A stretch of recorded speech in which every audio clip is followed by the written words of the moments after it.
प्रशांत किशोर पांडे जी, जो सिर्फ आडंबर झूठ के बलबूते इनकी पार्टी टिकी हुई है। सेकंड केजरीवाल है बिहार के ये। जैसे केजरीवाल ने झूठ बोलकर सत्ता हासिल किया दिल्ली में, और 10 साल में पूरे दिल्ली को बर्बाद करके रख दिया 11 साल में। उसी तरह ये भी चाह रहे हैं कि जिस बिहार को माननीय विश्वकर्मा, माननीय बिहार के यशस्वी पूर्व मुख्यमंत्री श्री नीतीश कुमार जी ने बीजेपी के साथ मिलकर 20 साल में सजाया, संवारा और बनाया, उस बिहार को फिर से 20 साल पहले के जंगल राज में, और वो नरक की स्थिति बिहार की थी। अगर पूर्व मुख्यमंत्री लालू प्रसाद यादव जी, जो बिहार के मुख्यमंत्री थे, उनको पटना से उनके अपने गांव जाने में पूरा दिन का समय लग जाता था। जो फुलवरिया उनका गांव है, जो गोपालगंज जिला में स्थित है, वो बिहार हमने देखा है। हमने वो बिहार देखा है जहां बात बात पर नरसंहार, जाति उन्माद फैल जाता था बिहार में। और जाति उन्माद में बड़े बड़े नेता, ये विपक्ष के नेता अपना रोटी सेकते थे। प्रशांत किशोर जी जो हैं, वो आरजेडी के और कांग्रेस के ही बी टीम है। वो उन्हीं के, अभी आप देखिए बहुत सारे कार्यकर्ता आरजेडी के उनके लिए घूम रहे हैं। आरजेडी पहले ही सरेंडर बोल दिया है कि प्रशांत किशोर जी आप आइए और हमारा किला बचाइए, लेकिन ये सब होने जाने को है नहीं। आरजेडी भी 25 सीट पर सिमट गई आज से 6 महीना पहले, और बिहार की जनता ने 202 का मैंडेट दे करके पांचों दल का पांडव जो है उसको मेजोरिटी दे करके बिहार में फिर से स्थापित किया। और एक बात मैं आपको बताना चाहूंगा, प्रशांत किशोर पांडे जमानत जब्त पार्टी के नेता हैं। इनका कुछ नहीं बिहार में चलने वाला है, और बांकीपुर में फिर से कमल खिलेगा। एनडीए का प्रचंड बहुमत से एनडीए वहां फिर से जीतने जा रही है। मैं आपको ये लिख कर देने को तैयार हूं। चलिए डॉक्टर आलोक पांडे जी के पास चलते हैं। आलोक जी, 2025 के जब विधानसभा चुनाव में प्रशांत किशोर ने 238 उम्मीदवार उतारे थे, ज्यादा उतारे थे लेकिन 238 चुनाव में उतरे थे पार्टी के सिंबल पर। उस चुनाव में प्रशांत किशोर के पूरे प्रचार के दौरान उनके भाषण में एक तरह से एक गुस्सा दिखता था। वो जनता से ऐसे बोलते थे कि आप लोगों ने इतने लंबे वर्षों तक जात के नाम पर वोट दिया तो आपको मिला क्या? अगर आप स्कूल अस्पताल के नाम पर वोट देंगे तभी आपको वो मिलेगा, ऐसा वो कहते आ रहे थे। कई बार उनसे इंटरव्यू में पूछा भी गया था कि आप क्या डांट रहे हैं लोगों को? डांटने, ये समझाने का कोई तरीका है? तो उनके इस तरीके पर लोगों ने उनकी बातें सुनी थी, समझी थी, लेकिन वोट उनको नहीं दिया था।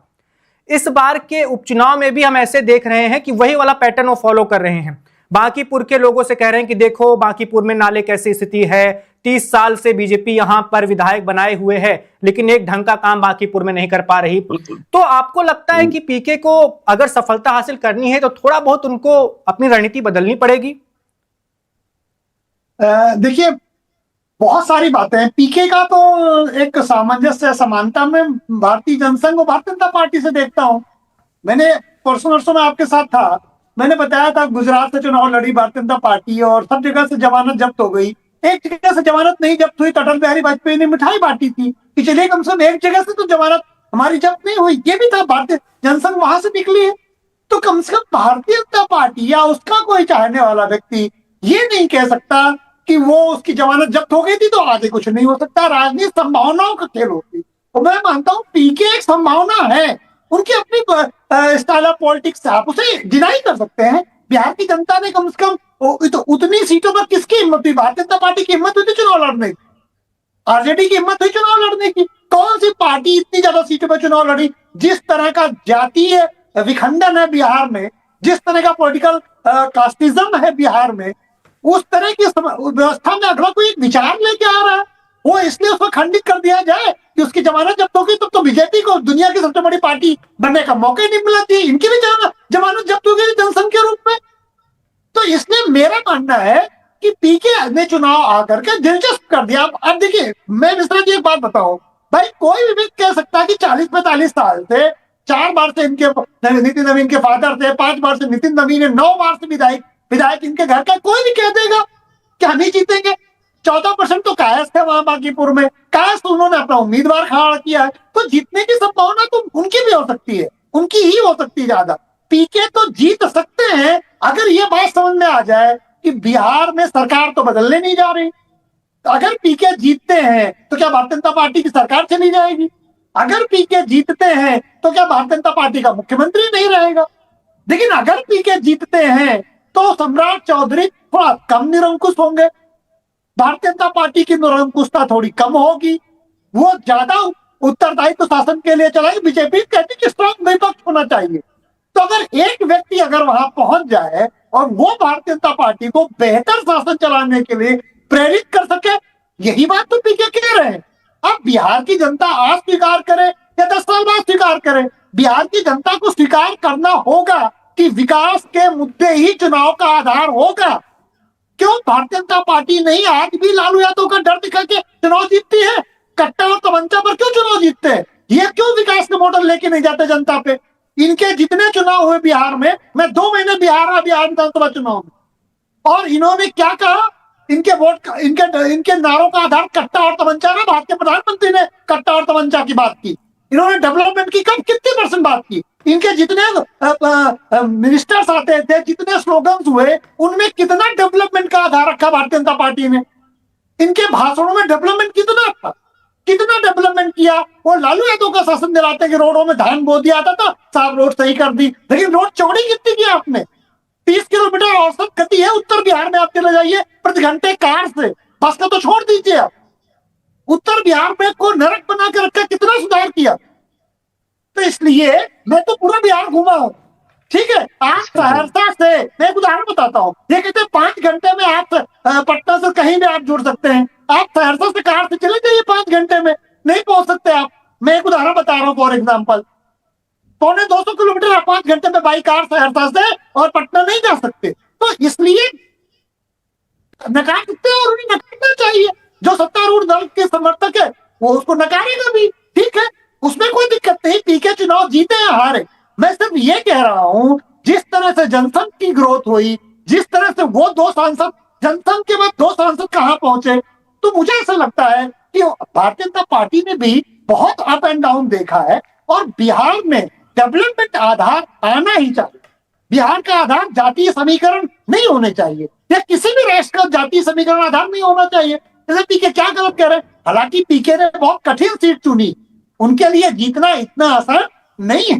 बिल्कुल, इस सवाल पर भी आएंगे हम। से डॉक्टर आलोक पांडे जी, इस सवाल पर भी आएंगे। विक्रांत विक्की जी के पास चलते हैं। विक्की जी, आपने इस बातचीत के शुरू में एक बहुत दिलचस्प बात बताई थी। आपने कहा था कि आरजेडी वालों ने उम्मीदवार भले ही उतार दिया हो, लेकिन वो ताकत नहीं लगा रहे हैं। क्या अभी जो पटना के बहुत सारे राजनीतिक विश्लेषकों को मैं सुन रहा था, उनका कहना था कि कांग्रेस अंदर से ऐसा चाहती थी कि आरजेडी उम्मीदवार ना उतारे, पीके साझा उम्मीदवार हो विपक्ष का। ऐसा कांग्रेस के कई नेता मान रहे थे। हालांकि राजद ने कहा कि पिछली बार हमारा उम्मीदवार था, रेखा गुप्ता पिछली बार हमारी उम्मीदवार थी, इस बार भी वो हमारी उम्मीदवार होंगी, बकायदा उनको चुनाव चिन्ह दे भी दिया गया है। आपके हिसाब से क्या तेजस्वी यादव या आरजेडी आने वाले दिनों में 30 जुलाई को मतदान होना है, ताकत लगाएगी, या उम्मीदवार उतार के सिर्फ एक औपचारिकता निभाई गई है, बाकी कोशिश यही रहेगी कि पीके को खेलने दो जितना खेल सकते हैं? देखिए वैभव जी, या पीके हो, या फिर तेजस्वी यादव जी हो, या फिर राहुल गांधी जी हो, या विपक्ष के जो भी नेता हो, इन सभी को बिहार में और भारत में राजनीति में कोई दिलचस्पी नहीं है। ये लोग पार्ट टाइम राजनीति करते हैं। उदाहरण स्वरूप पीके अभी दिखे 6 महीना पहले बिहार में जगह जगह घूम रहे थे, प्रचार कर रहे थे, और आपने अभी कुछ देर पहले कहा वो जबरदस्ती चाहते थे कि गर्दन दबा के मुझको वोट दे दो, है ना। ऐसा नहीं होता है। बिहारियों के दिल में और बिहार वासियों के दिमाग में सिर्फ और सिर्फ एनडीए, नीतीश कुमार जी, बीजेपी, चिराग पासवान जी, जीतन राम मांझी जी, उपेंद्र कुशवाहा जी बसे हुए हैं, क्योंकि ये सब जान रहे हैं कि बिहार क्या था और क्या हुआ। अभी बोले थे उत्तर बिहार, मैं भी उत्तर बिहार से ही आता हूं। आप पटना से चलेंगे, हाजीपुर, मुजफ्फरपुर, दरभंगा होते हुए सुपौल तक 4 लेन का जाल है। कहीं भी जाइए, सुपौल जो सुदूर इलाका, वहां मुझको आज भी याद है 2008 में जो बाढ़ आया था, कोसी की त्रासदी हुई थी, उस त्रासदी में यही मुख्यमंत्री थे जिन्होंने 6 महीना में फिर से कोसी को के सड़कों को और कनेक्टिविटी को फिर से ठीक करने का काम किया। प्रशांत किशोर, और आपने अभी कहा कि प्रशांत किशोर के लिए कांग्रेस लगी हुई है कि इनको जिताया जाए। पहले उन लोग का था कि एक हमारा उम्मीदवार है जो प्रशांत किशोर है। प्रशांत किशोर जी सिर्फ चुनाव में दिखते हैं, चुनाव के बाद फिर दिखते ही नहीं है। कोई मैटर ही नहीं है पीके। आप लिख लीजिए, मैं ऑन रिकॉर्ड बोल रहा हूं, फिर जमानत जब्त होगा। जैसे राहुल गांधी, चुनाव खत्म, विदेश यात्रा, तेजस्वी यादव अभी भी विदेश में घूम रहे हैं। लेकिन विक्रांत विक्की जी, पीके के बारे में ऐसा नहीं कह सकते, उनको तो हम लगातार देख रहे थे भरत तिवारी वाले मामले पर किस तरह से वो बिलौटी पहुंचे भी थे। बिलौटी पहुंचे, उसके बाद आप बिहार की राजनीति करते हैं भाई साहब, आपकी पार्टी बिहार में है, आप बिहार में कहां रहते हो, कभी नहीं दिखते हो। बिलौटी अभी इलेक्शन था ना, उपचुनाव, इस कारण से बिलौटी वाले और भरत तिवारी जी वाले प्रकरण में उनको देखा गया। फिर चुनाव खत्म, पीके गायब। वो अभी जाएंगे वहां पंजाब इलेक्शन कराने, पैसा कमाने, होने जाना का उनसे कुछ नहीं है। जहां वो देखते हैं कि किसके प्रति जनता का रुझान अच्छा है, उस पार्टी के साथ जाके सट जाते हैं। वो जीत जाता है तो ये ढोल बजाने लगते हैं कि मैंने जिताया, मेरा मैनेजमेंट था, अपने आप को बड़ा करके दिखाना। क्यों नहीं यूपी में कर लिया, क्यों नहीं बिहार में कर लिया? यूपी छोड़िए, बिहार में क्यों नहीं कर लिया आपने? बिहार में 0 पे आउट। मेन इलेक्शन से पहले भी एक उपचुनाव हुआ था, बेलागंज उपचुनाव हुआ था, 4-5 जगह उपचुनाव हुआ था, हर जगह इनकी पार्टी जमानत जब्त हो गई थी। क्या कर लिया इन्होंने? एक रिजल्ट बताइए, एक भी इनका जीत हुई हो चुनाव, 4,000 वोट, सेकेंड रन है। आरजेडी पे विजय की हुई, कांग्रेस का 78 पे विजय हो, सेकेंड में प्रसन्न, ऐसा नहीं हुआ भाई। मैं इनके लिए कोई ऑप्शन नहीं है। मैं ये आएंगे सिर्फ हल्ला पार्टी है, ये सिर्फ हल्ला पार्टी है, सिर्फ हल्ला है। और जहां तक विक्रांत जी आपके पास आएंगे सर, अगले सवाल की ओर आगे बढ़ते हैं। अगले सवाल की ओर आगे बढ़ते हैं, डॉक्टर आलोक पांडे जी के पास चलते हैं। आलोक जी, अगला सवाल मेरा ये है कि 6 महीने पहले जब बिहार में चुनाव हुए थे, बिजली रहती है। जी विक्रांत जी आपके पास आएंगे, आलोक जी के पास अगले सवाल को लेकर चलते हैं। 2025 वाले चुनाव में प्रशांत किशोर राघोपुर पहुंचे थे एक बड़े रैली के साथ, या कह लें गाड़ियों के काफिले के साथ, और चर्चा शुरू हो गई थी कि वो राघोपुर में लड़ सकते हैं तेजस्वी के खिलाफ। लेकिन आखिरी मौके पर उन्होंने कहा कि नहीं, मैं चुनाव नहीं लड़ूंगा, सभी सीटों पर अपने उम्मीदवार के लिए प्रचार करूंगा। 6 महीने में ऐसा क्या हुआ कि पीके को लगा कि नहीं, मुझे ही लड़ना चाहिए बांकीपुर का चुनाव? क्या आपको लगता है कि उनको अब यह एहसास हो रहा है कि पिछली बार भी नहीं लड़ना उनकी एक भूल साबित हुई थी? मैंने उस चुनाव में भी कहा था कि जब भी सेना नायक युद्ध के मैदान में नहीं उतरता तो उसकी विजय संदिग्ध हो जाती है, या उस पर भरोसा संदिग्ध हो जाता है। वो गलती पीके से हुई थी, और यह संदेश गया कि पीके ने चुनाव लड़ने के पहले ही हार मानी। ये संदेश गया था, और मैंने तो बहुत बार कहा कि नहीं, ये गलती पीके से हुई। मैं किसी भी राजनीतिक दल का ना तो प्रत्यक्ष ना अप्रत्यक्ष, मैं मेंबर ही नहीं हूं, मैं तो क्रिटिसाइज करता हूं हर दल को जो मुझे समझ में आता है। जैसे अभी तो पहले पीके की बात मैं पूरी कर दूं, तो उन्होंने इस गलती को सुधारने की कोशिश की कि चले ठीक है, हम लड़ते हैं। अब आप बताइए, जो पार्टी 9 बार से लगातार विधानसभा जीत रही हो, वहां पर चुनाव लड़ने की हिम्मत करना, ये एक डेयरिंग स्टेप है प्रशांत किशोर का। जीते या हारे वो तो जनता को तय करना है, और बीजेपी विनिंग सिचुएशन में है क्योंकि 9 बार ऑलरेडी पहले से जीती है। लेकिन ऐसा बिहार की जनता ने और देश की जनता ने बहुत बार दिखाया है। इंदिरा गांधी भी अपना चुनाव हार चुकी है, बिल्कुल सबने हारा है। नीतीश कुमार खुद अपना चुनाव हारे, 77 में हारे, 80 में हारे, 85 में पहली बार जीत मिली उनको, अटल बिहारी हारे। ज्यादातर एमएलसी डायरेक्ट चुनाव लड़ने बंद कर दिया। नीतीश कुमार का तो कॉन्फिडेंस तो चला गया जी, वो एक अलग मैटर की बात। लेकिन मैं कहूंगा कि नीतीश कुमार ने बहुत डेवलपमेंट किया, इसमें कोई डाउट नहीं। लेकिन क्या वो गति दे पाए? क्या वो औद्योगिकीकरण उस तरह से बढ़ा पाए? क्या बिहार की गरीबी को उस तरह से कम कर पाए? 20 साल मिला, 20 साल, 2 दशक आप गड्ढे ही भरते रह गए। 2 दशकों में भारतीय जनता पार्टी और जेडीयू ने मिलकर 2 दशकों में केवल गड्ढे भरे, और आप याद दिला रहे हैं लालू के शासन का। क्या बिहार की उस तरह से गरीबी कम कर पाए जैसे संपूर्ण भारत में गरीबी कम हुई? ये भी प्रश्न भारतीय जनता पार्टी से पूछे जाने चाहिए, जेडीयू से पूछे जाने चाहिए। और पूछेगा कौन? सदन में बैठ के कोई तो पूछे। तेजस्वी तो मुख्य विपक्षी दल की भूमिका निभा नहीं रहे, वो तो डरे बैठे ईडी सीबीआई से। उनको तो झटपट सिक्योरिटी मिल जाए, इतने में काम चल गया। तो मुझे लगता है कि कम से कम एक बंदा तो हो जो हाथी की सूंड में बैठ के हाथी से प्रश्न कर सके। इसलिए मैं कहता हूं कि एक बंदा ऐसा पहुंचे जरूर जो कम से कम भारतीय जनता पार्टी को इरिटेट करे, परेशान करे डेवलपमेंट के कार्यों के लिए कि काम करें। आप मोटिवेटर तो चाहिए, वरना 200 प्लस सीटें, इनको तो मोटिवेशन ही नहीं मिलेगा। 20 साल और हो गया, अभी 5 साल और, फिर बोलेंगे हमने देखो लालू यादव से अच्छा शासन कर दिया। ये तुलना किससे करते हैं 20 साल बाद भी कि लालू से बेहतर है, लालू से बेहतर। हमने तो वो समय देखा था। कितने दिन तक, कितने सदी तक आप तुलना करेंगे कि आप लालू से बेहतर हैं? भाई मुझे एक बात समझ में नहीं आती कि 2 दशक के बाद में भी आप तुलना किससे करते हैं? जो सबसे वर्स्ट शासक था आप उसी से तुलना करते हैं। क्यों याद दिलाते हैं बार बार बिहार को? केवल लालू यादव की क्यों याद दिलाती भारतीय जनता पार्टी और जेडीयू? सिर्फ लालू यादव आ जाएगा, आरजेडी आ जाएगा तो गुंडा राज आ जाएगा, इसके सिवा तो कोई पैरामीटर नहीं है ना भारतीय जनता पार्टी का बिहार में। मैं आपको एक उदाहरण बताता हूं। सहरसा में बंगाली ढाला है, 30 साल तक इन लोगों ने वो ढाला नहीं बनाया। सहरसा 2 भागों में बढ़ जाता है, जाम लगता है, छोटा सा शहर, 30 साल तक इन्होंने उस पर एक रेलवे ब्रिज नहीं बना पाए। मैंने बिहार के चुनाव में बहुत ज्यादा उठाया, बहुत मुद्दा उठा, तो उसके बाद उसमें काम शुरू हुआ। तो इस हद तक आपने इस पूरे एरिया को निगलेक्ट करके रखा हुआ। आपने एक हाईवे का नाम बता दिया, लेकिन जिस जगह पर आपका विधायक सहरसा से नहीं जीता, मैसी से नहीं जीता, क्यों नहीं जीते? इस पूरे एरिया को आपने बहुत कम दिया डेवलपमेंट के मामले में। तो इसलिए बहुत सारे स्पॉट रह गए हैं जेडीयू बीजेपी को काम करने के लिए। और अगर कोई व्यक्ति आता है और बिहार को एक नया विकल्प मिलता है तो क्या दिक्कत है? विपक्ष तो 25 सीटें पाकर की भी कोई काम कर नहीं रहा। भारतीय जनता पार्टी ने उन्हें ईडी सीबीआई से डरा के रखा हुआ है। तो मुझे लगता है कि एक व्यक्ति अगर आए तो लोकतंत्र तभी फलता फूलता है जब सत्ता पक्ष को कंट्रोल करने के लिए कोई व्यक्ति हो। संख्या से निर्भर नहीं करता विपक्ष, वरना जवाहरलाल नेहरू के समय जो संख्या थी उसमें विपक्ष कितना था? मनोबल से निर्भर करता है कि विपक्ष सत्तारूढ़ दल को निरंकुश होने से बचाए। और मुझे लगता है कि अगर पीके आते हैं तो भारतीय जनता पार्टी ज्यादा बेहतर तरीके से काम करेगी सत्तारूढ़ दल में रहते। बिल्कुल। चलते हैं अभी विक्रांत विक्की जी के पास। विक्की जी, शत्रुघ्न सिन्हा 2 बार पटना साहिब से सांसद रह चुके हैं, 2009-2014 में। उन्होंने, अभी वो टीएमसी के सांसद है, पश्चिम बंगाल की राजनीति कर रहे हैं।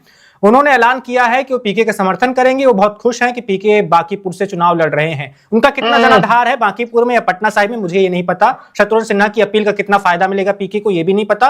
लेकिन उन्होंने ऐसा कहा है। पीके के और भी राजनीतिक दोस्त हैं बिहार में, बिहार के बाहर भी, उनकी भी शुभकामनाएं पीके के साथ होंगी।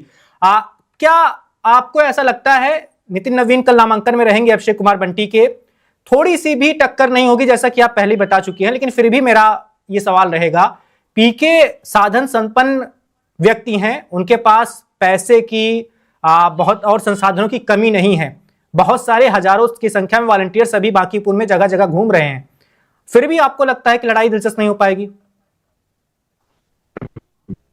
बिल्कुल, उनके वॉलंटियर्स देखिए, मैं आपको अब नीचे से ही बताता हूं पीके का कहानी।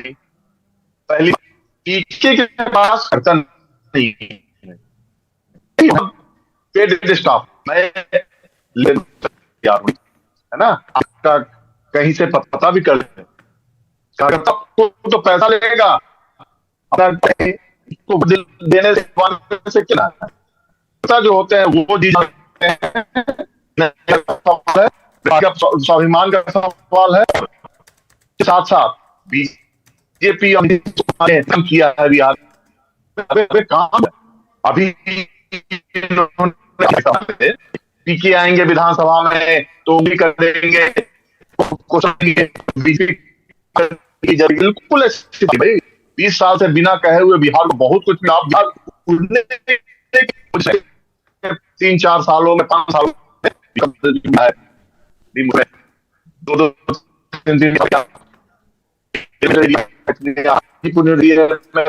फैक्ट्री अपने उड़ान पे है। और मैं फिर से आपको कह रहा हूं, पीके कहीं कोई इशू नहीं है। शत्रुघ्न सिन्हा जी, उनका क्या जनाधार है, भाजपा के नाम पे वो जीतते आए, क्यों नहीं? अगर यहाँ टिकट बीजेपी नहीं दिया, क्यों नहीं निर्दलीय लड़के दिखा दिए, चाहे किसी और पार्टी से लड़के दिखा दिए? उनको भागना पड़ा पश्चिम बंगाल, ममता बनर्जी के गोद में जाके, पार्टी के गोद में जाके वो बैठे और टीएमसी के टिकट पर चुनाव उन्होंने लड़ा। अगर इतना ही जनाधार था तो यहाँ लड़के दिखाते। अपना तो कोई जनाधार नहीं है जब पीके को समर्थन करने जा रहे हैं। वाह भाई वाह, क्या बात कह रहे हैं आप। नीतीश कुमार और बीजेपी ने मिलकर के जो बिहार में विकास का काम किया, फिर से बता रहा हूं, ऐसा किसी भी राज से तुलना करिए आप, कांग्रेस का कोई राज उठा लीजिए। अभी ये कह रहे थे कि आरजेडी का डर दिखा करके हम लोग वोट लेते हैं। आप किसी भी कांग्रेस से तुलना कीजिए, उसके स्टेट से तुलना कीजिए, बिजली के मामले में, सड़क के मामले में, आमदनी के मामले में, कहीं से बिहार पीछे नहीं है। और नीतीश कुमार जी ने पूर्व मुख्यमंत्री नीतीश कुमार जी ने इतना काम करके बिहार को सजा संवार करके अपने सहमति से आदरणीय माननीय मुख्यमंत्री सम्राट चौधरी को मुख्यमंत्री बनाने का काम किया। वो अपनी विरासत उनको दिए कि आप इसको अच्छे से चलाइए, और टाइम टू टाइम, समय टू समय वो जा करके नीतीश कुमार जी से मिलते हैं, उनका आशीर्वाद लेते हैं, उनसे सलाह लेते हैं, और पांचों पार्टी मिलकर के पांचों अपना एजेंडा के साथ बिहार में विकास कर रही है और निरंतर करते रहेगी। किसी प्रशांत किशोर की जरूरत बिहार को नहीं है। Subscribe to One India and never miss an update. Download the One India app now.